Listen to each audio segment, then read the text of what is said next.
Good morning, Tuesday.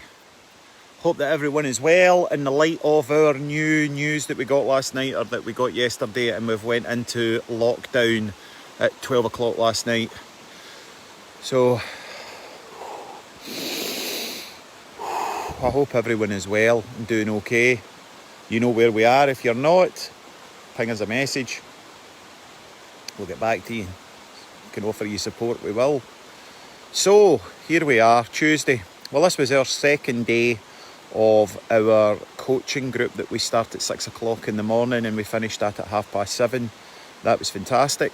And some of the comments that people leave around about got me thinking. Some of the comments that people have left about me coming into this hot water. All right, hot water. This cold water, Karela, was, I can imagine that the transition between getting into the water and coming out of the water is probably the worst. And that was a friend, Susan Marr, that I went to uni with, that sent that comment, and it got me thinking about that, and I went, yeah, I suppose you're right. And then a friend, Karela, that's watching the now in Germany, had sent me something, and it made complete sense. It's as you approach coming, or when I approach coming into this water, I'm never approaching it from... I'm always approaching it from an illusion, because when I have a... Morning, Marcella, I hope you're well, Marcy. When you're coming into the water, you don't want to be cold, because you remember what being cold was like. So whatever the water's going to be like, it's going to be like. But as you're stepping towards it, my mind's remembering how cold it was yesterday. So am I actually stepping towards the water as it is today, or am I stepping towards it with a programme from the past, i.e. yesterday, which means that my experience is merely an illusion that's being created from a past experience. Now, wee Martin, my wee pal, he keeps asking to come on the video, but I'm sure that that's not what he's wanted. So that got me thinking again about addiction. Now, I'm always babbling on about addiction, and I'm always babbling on about trauma, because that's what I'm into. That's what kind of floats my boat, and it's what the majority of my work's been around for, like, maybe the last decade and longer. I keep lying to myself about how long I've been doing it. Certainly I've been working in the field of addiction for at least 12 or 13 years now, right? So I don't believe in addiction. I don't think addiction is real. I don't agree with the word addict, and I don't agree with addiction. And I do very much believe in trauma. And I believe that the organism, us, is only ever trying to find homeostasis. We're only ever trying to find balance. So if internally we feel unregulated, then what we attempt to do in our environment is reach out into our environment to give us an experience to make us feel satiated, that we are using to give us the sensation of feeling that we're in balance. So if perhaps we're stressed and we're really ramped up, so we've got in our limbic system, we've got the parasympathetic and the sympathetic limbic system, which is fight or flight, which is full throttle, and then we've got rest and digest, right? So really what we're meant to do is we're meant to transition between fight or flight, get your foot on the gas, get the job done, and then switch off and relax. Get your foot in the gas, get the job done, switch off and relax, right? But nobody really taught us how to do that very effectively. So what the majority of us have started doing is putting the foot on the gas, working really, really hard, working really, really fast, and we don't have the capacity to go into rest and digest. And the only way that we feel as if we're ever getting into a state of the parasympathetic limbic system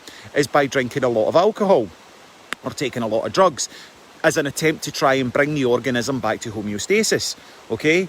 So when I think about addiction, I don't see addiction as the problem. I see the addiction as a solution that the mind is trying to attempt to do in order to bring the organism back into balance. Now, one of the things that we were talking about in our coaching group this morning, which feeds into that, is, are we actually seeing things as they are, or are we seeing them as we are? Are we seeing the world as it is, or are we seeing the world as we are? So, for an example, somebody that has a judgment on perhaps that they're a thief, or they're into stealing motors or ringing cars, or they're into whatever it is they're into, right? But they're in denial of that. Then what they'll do is they'll blame you for that, right? So, as I said this morning, like one of the things when I was in early recovery about 27 years ago, I walked past two young guys with my sponsor. I walked past two young guys and they were sitting in a BMW with kind of designer clothes on with two mobile phones, and I hushed under my breath, fucking wankers, right? And my sponsor said, does it not remind you of anybody? And I went, that's exactly what I was like. And I hated myself for being like that, so then I would have a gripe at them, right? So what I'm talking about with this regards to addiction is that when we start to look at recovery at a really serious level, right, everything that's in our environment has a connotation to it from the past, okay? So if somebody, most people have a favourite chair in the living room, right? Most people have a favourite chair that they might sit in, they might smoke their dope in, they might inject their heroin in, they might drink on that chair, whatever. So somebody's been in a programme of recovery, they've been working a programme of recovery for a number of months, right? And they're in rehab, they come out of rehab, they walk into the living room, they see the chair. The minute they see the chair, they see the person that used to sit on it, and it ignites all these memories and all these programmes of the person that you used to be. So then all of a sudden you start to get an unconscious itch for the behaviour, and this is why it's such a difficult job when we're working with recovery for the person to heal from recovery.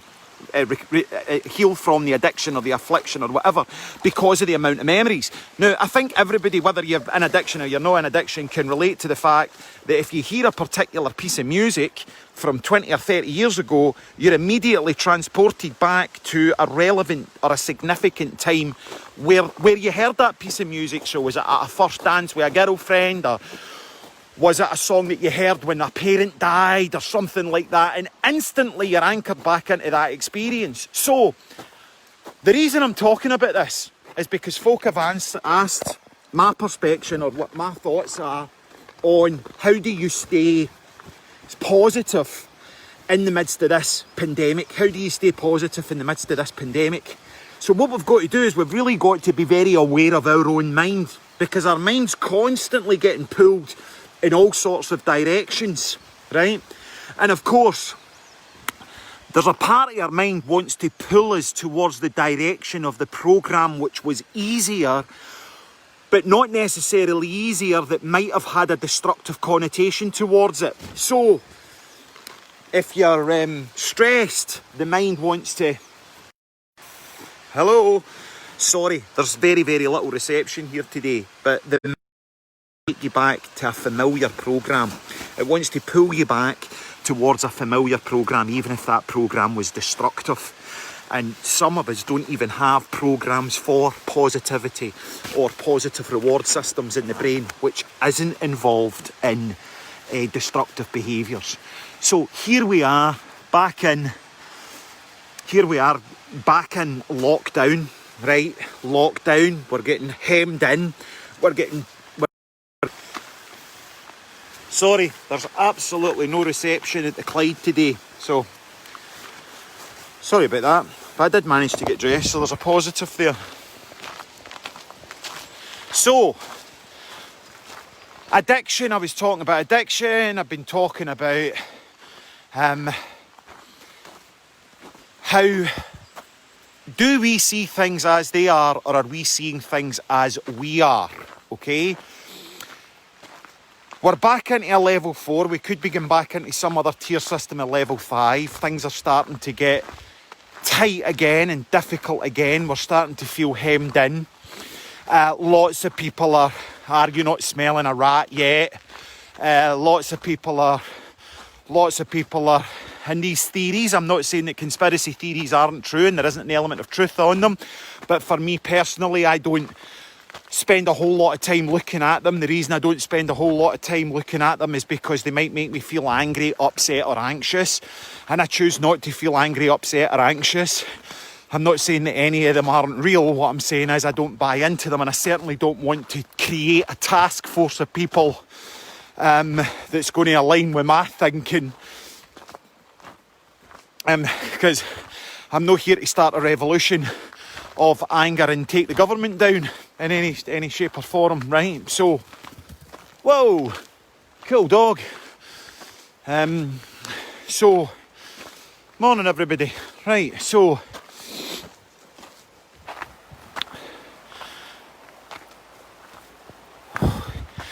another thing I said yesterday, there's a group called Into the Deepest, right? And I joined it. I don't pay any part to it, and I think I was probably a little bit cruel about it yesterday, and I reflected on that. But I am in disagreement with the way that they are doing the cold water exposure. I'm actually very much in disagreement with the way that a lot of their movement is, and for me it's very ego and very bravado, but they are bringing together a community and they are doing a lot of work. And it's almost like when I walk towards the water, I walk towards the water with vulnerability, quietness and stillness in my mind. Whereas every person on the group that I've seen with Into the Deepest, it's all charge on boys, and yes, and let's get in the water, and yes. And it's like, for me, it's almost like they're pumping themselves up like the New Zealand rugby team doing the haka and getting themselves charged up, almost so charged up that they're dissociated before they go in. And it's almost like they hold their breath to do it. Say they've done their X number of minutes. The more minutes they do, the more kudos you get. And for me, it's not about that. For me, it's about a gentleness. Water is very yin, it's a very feminine, it's a very healing thing. Water's been used in baptisms and healing for thousands of years. And for me, when I walk towards the water, I walk towards it vulnerable. I walk towards it with respect, because I know that she's got the power to sweep me away. I know she's got the power to heal me. I know she's got the power to drown me. And I know that it's bloody cold. So I walk towards it with a degree of vulnerability. And I think that when we can walk towards something with a degree of vulnerability, there is much more healing there. And then when you start to think about vulnerability and the personalities that we have, that we've set up in order to manage certain things. You know, I've been really, really lucky. Some people have asked to share my story about how I got into recovery and when I hit rock bottom and blah, blah, blah. But I will go into that at some point. I've got no shame in sharing that. But I've done work. I've been trained as a counsellor, right, for 12 years, right? And in that 12 years, I've worked with all kinds of things. I had a contract not too long ago where I worked in Barlinnie Prison, which is a prison in Glasgow in the East End. And it houses some notorious criminals that I've worked with. And these people have done some tremendously terrible things, some horrible, horrible things to people. And see, when you actually get to know these men, they're actually really nice people. Now, how can you say that? How can you say that somebody that has murdered or drug dealed or done drug dealing or took folk hostage and tied folk up and, you know, burned them with an iron in the face and all the rest of it, how can you say that that's a nice person? But that was a personality. That was a part of them that they had to develop in order to cover up their own inadequacy, their own inferiority, their own sense of shame and vulnerability. And see, when you actually sit down and you get to work with them and you get to see them, we're not that different. And some of the hardest folk that I've ever met have got the gentlest of hearts. But they got to a point in their childhood or their adolescent when they experienced that vulnerability. They felt that vulnerability, and had they stayed in that place, they would have probably have been the prey. And in that moment, there was a switch went off and went, I'm either going to have to be the predator or I'm going to be the prey. And they created a personality that they started running, that they turned into the Hulk or whatever. And in you go, Ralph. Good boy. And where I'm going with this, right? I know I'm in a babbling mood this morning. Is, are you able to be with this pandemic, this lock-in, right? And actually be vulnerable with what it's bringing up for you? Or are you holding your breath and manage it and trying to manage it that way, right? So when again, just talking about my thoughts, right? So when we went into lockdown the first time round in March,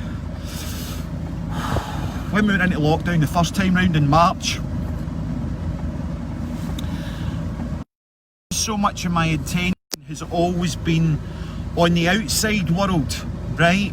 We spend so much time in the outer world. Very few of us spend any time in the inner world. So for those of you that don't maybe perhaps understand that concept, there's two worlds. There's an internal world and there's an external world. Which one is more real?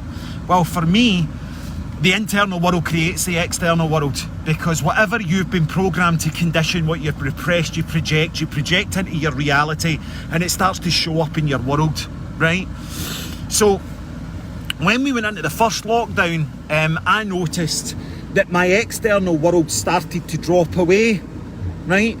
And I was forced to be with myself, right? And I was forced to be with myself. I was forced to sit with myself. I was forced to sit with my feelings. I was forced to... So I'm jumping about a bit. This morning because I realise my brain's a bit rambly. But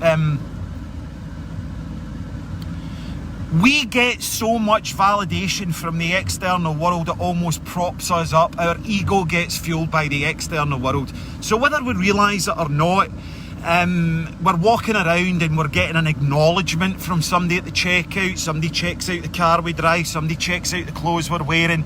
Somebody checks out how we look. They might give us a smile. They might give us an acknowledgement. And that's like fuel. So that's fueling the ego. The ego's getting fuel. And that happens to all of us, right? None of us are enlightened beings. We all like to have our ego titillated at some level.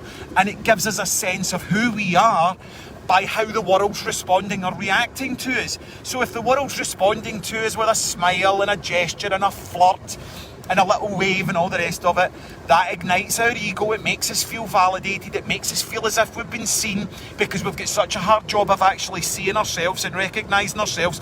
We need the external world to recognise us and validate us in order for us to have some sense of power. So then all of a sudden we went into lockdown, and and those external validations, like, I had a tank of fuel in my car, I remember, for like 3 months. My car does like 25 miles a gallon or something. And I hadn't been to the petrol station. And because I wasn't going to the petrol station, I wasn't getting to have a laugh with the girls that worked behind the checkout in the petrol station. And because I wasn't getting to see them, I wasn't getting to get that. And then it was a roll-on effect and a roll-on effect. And what I had to start to do was I had to start taking care of my needs for myself. I remembered it was like certain things, like, you know, we don't realise we're doing it, but I'd bought a new pair of trainers last summer, and I was desperate to get on them and get them and wear them out. Why? Because they were unique trainers, right? Nobody else had them. And at some level I wanted folk to kind of notice that I had these unique trainers. So then we started to fall into what's people saying, rather than the power of the ego, it's the energy of connection. Absolutely, we need to connect, but we don't know how to connect, because in order to connect we need to be vulnerable. So I'm babbling a bit about here. We're going into another lockdown, and for so many people, right, so many people that when they were forced to be with themselves, right, when they were forced to be with themselves, they didn't manage it. They didn't manage it very well, right? So if you look at the statistics of supermarket alcohol sales, they've went through the roof, because folk don't know how to be with themselves. And you know, and as I say this, there's been a few folk that have called me names and blah blah blah for doing this, and I've had to put up with that since 1993. 1993 I got sober and moved away for the experiences that I was doing, and I started meditating and going to yoga and followed an alternative health kind of thing, and I was away with the fairies, right? He's lost the plot and he's a born again Christian, right? But now it's trendy to do it, and some of them are doing that stuff now, and that's okay, right? But still I come under attack from that. I genuinely don't mind it, because see the people that are coming under attack, they're using substances, they're either smoking dope, they're drinking alcohol, right? They don't have effective relationships with people. They're very isolated and they're very lonely. So see, unless you're sober in your mind, you're expressing vulnerability, right? I have absolutely no respect for your judgment. But if you come towards me with judgment, which then wouldn't be a judgment, because you'd be coming towards that with a, well, this would work well and this would work better. So those of you that are watching and do decide to call me a banger or whatever, that's all right. There's nothing up with that. But I don't respect you for that, because you're the one that's having to smoke a joint at night or a couple of joints at night, or etc, etc, etc, right? So for me, it just washes right over. It doesn't have any effect on me, and you're probably hurting yourself more than you are me. So genuinely, that's the truth of it. One of the things I learned back about 12 years ago, and it was a drug dealer that taught me this, that came to me for counselling at West Lothian Drug and Alcohol Services. And I said, what substance are you here for? Is it alcohol? Is it drugs? Is it cocaine? Is it heroin? And he says, no, I don't use any drugs. Is it alcohol? No, I don't use any alcohol. I says, can I ask you why you're here? And he went like that with two mobile phones. He went, I'm addicted to that. I says, you're addicted to your phone? He says, no, I'm addicted to what business I do through the phone, and that's all I'm saying on it. He said, I've become dependent on people being dependent on me, right? So what that guy showed me was that he had lost any sense of who he was as an authentic, as a true and honest individual. And he had become this character, right? This character, this personality, if you like. And he was realising at some level that he had lost any connection with who he was or who he thought he was, because he was caught up in the role, the personality. I am a police officer, I am a drug dealer, I am a gangster, I am a counsellor, I am a minister, right? But those are only constructs, and people are starting to become identified with that. And why I'm talking about that is because as we're moving into lockdown, those places are getting taken away. Nobody cares if you're a minister or a police officers are still out and about, right? But nobody cares if you're a CEO and you get in and you've got the special parking space where you park your special car, and you get to walk into your office with all your authority, and everybody's whispering, oh, that's the CEO, right? In that powerful stance. So it's all happening in Zoom. Most folk have got their jammies on for the bottom down, right? And I think that people are really struggling with actually being with themselves right now, because the construct of the personality that's being created through this illusionary environment in order for them to feel safe is starting to break down and dwindle. It was funny, I went in on Saturday, I went in to get some rolls, right? And there was a guy stood, and I had my mask on, my jacket up. I was kind of incognito. And he was stood there, and I mean, I know him, but he never saw me because I was incognito, right? And he was stood there with his Rangers top on. He was stood there with his Rangers top on, and his belly was out, right? And he looked really unhealthy. He looked as if he'd been on the drink the night before. But that's all right, no judgment on that. I've done it myself. And he's like, the way he asked for the rolling sausage was just like, it was as if he was talking. You don't even talk to animals like that. Get me a rolling sausage, will you? And I was like, oh, okay. And then another couple of guys come in to the shop, and this is how they communicated with each other. All right, you fucking roaster. All right, you wee banger. What you saying, you wee dick? And I'm watching it all, and I'm like, wow. I'm just sitting there going, wow. And I went, but that's no. It's almost like I've got this uniform of segregation or whatever, or authority that I've got to act like, all right, and act like this kind of person in order for really to say, don't come close to me. Don't come close to me. Don't enter me because I don't want to be seen. Because that's just an illusion. And that's how I started talking about this morning, about entering the cold water. The cold water's just an illusion.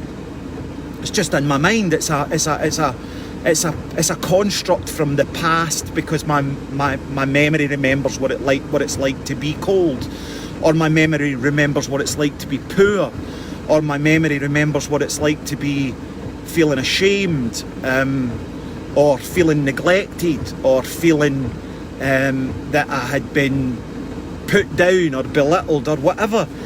But none of that is real. You know, it's only real in here. It's only real because the mind has made it so. And how as a team, we're all in this together. Some are in different boats than others. Some have got a load of money. Some of them have got a load of money. But really, what use is your money? What use is your money if the financial system collapses tomorrow? Good luck with that, because whoever you thought you were when you've got your big bag of dough, you're not going to be anybody. So all the time that you've spent in your life making your big bag of money, it's not going to be any help to you because you're not going to be able to spend it on anything. And it's like learning to be vulnerable, learning to be authentic, learning to be with ourselves during these very, very difficult and unprecedented times, and not making ourselves busy and not being available all the time to everyone and everything. I think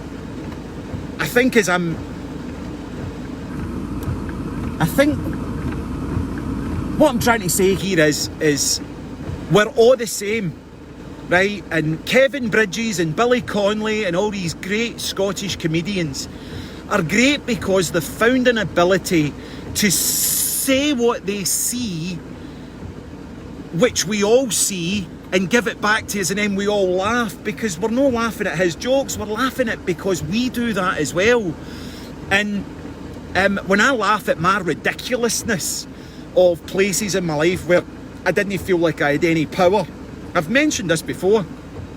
I used to not feel like I had any power in a meeting, and I used to let my Rolex drop down from below my shirt. Just ridiculous, to try and make me be the one that was in authority in that room. Or, you know, I've always liked labels and brands of clothes and all that kind of just crap, really, just stupidity. Or you kind of drive a certain car in a certain way to project a certain image to show the world that you're alright. No, I'm not alright. And it's alright not to be alright.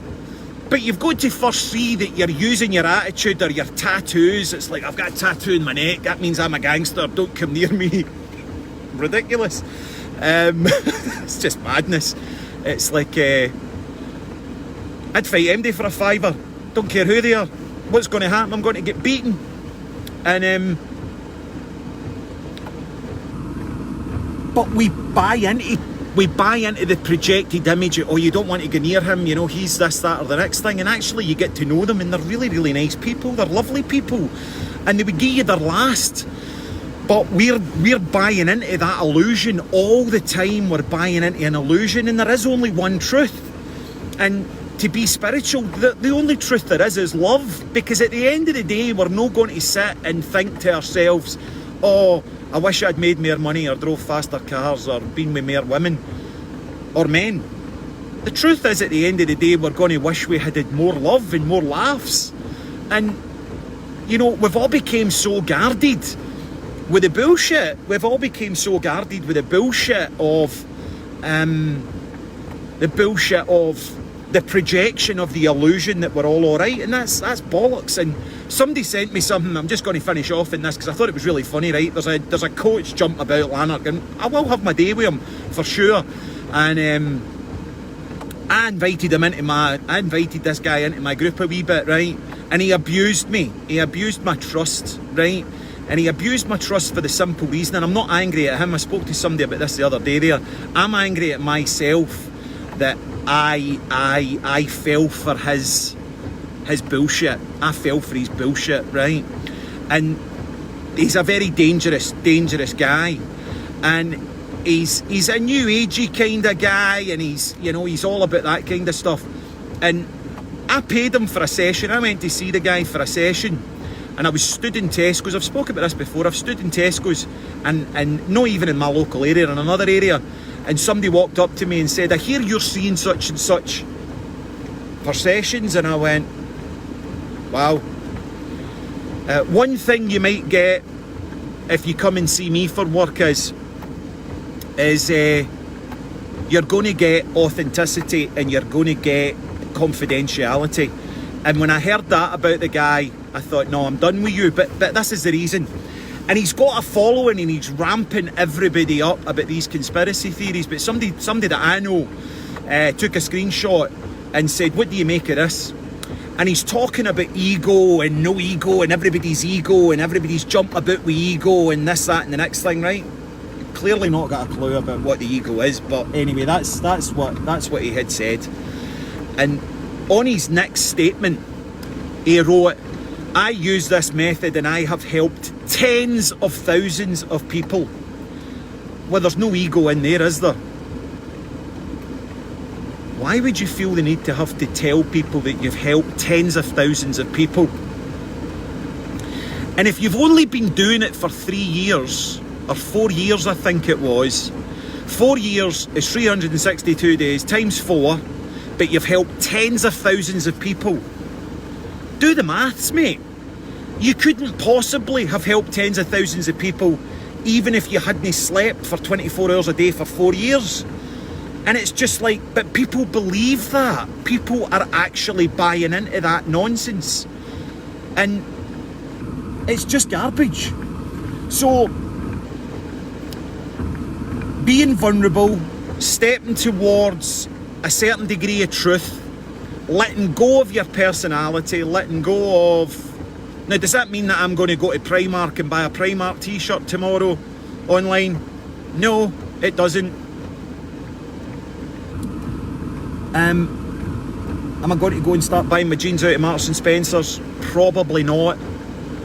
But what I am subtly aware of now is how I have used these labels to present to the world that I'm actually doing better than I am. When in actual fact, I think if we got really honest, we're all struggling. And that's my rabble for the day. 12 o'clock last night, we went into lockdown. We're in stage 4 lockdown. Things are starting to get tighter. It looks as if it's going to get tighter.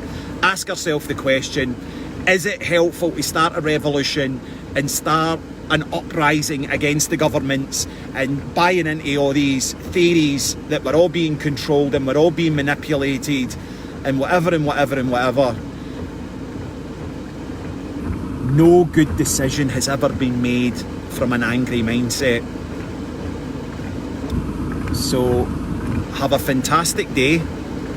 Thank you very much for tuning in, and I really do. I hope if any one of those words land on somebody and it stops somebody in their tracks and going, what am I trying to medicate here as I'm snorting that line, or what am I trying to medicate here as I'm cracking open this can of beer, or I'm drinking this glass of wine? What am I trying to medicate by using this behaviour to make myself feel better, then have the balls at least to go into the feeling rather than trying to medicate the feeling. As I said to you, anybody can judge me and say anything you like about me, but if you're drinking 8 cans of Budweiser every day, mate, and you're coming at you and you're fighting, I've got no respect for that, you know. Until you've got the balls to stand sober in a room, I will take your criticism on board and I will think about it. I wish you all the very best. Have a fantastic day. If I can be of any help to anybody at all, I will, and I'll do my best to get back to you. And have a great day. Thanks a lot. All the best. Bye.